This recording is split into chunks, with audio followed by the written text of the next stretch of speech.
Hello po, Ermanuel Bapoli.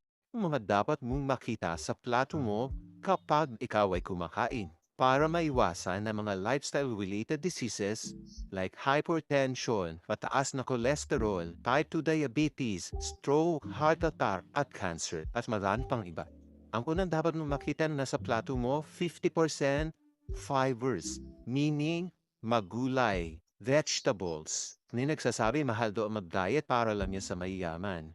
Ito ang advice ko sa inyo. Kung ano ang available sa bakuran nyo, kung ano ang available sa palengke nyo, yun ang ilagay nyo sa plato nyo. The other 25% starch, kailangan pa rin natin ng carbohydrates. But sa mga may mga medical issues na like diabetes, hypertension, we recommend yung iwasan natin yung mga white carbo like white bread, white rice, some more of the brown rice tayo, yung mga complex carbohydrates. Then the other 25% is protein. Kalimitan ng protein ang hala natin, it's animal source lang sa mga meat. Pero may mga plant-based protein tayo like soya. So yun ang makikita natin dapat sa ating plato.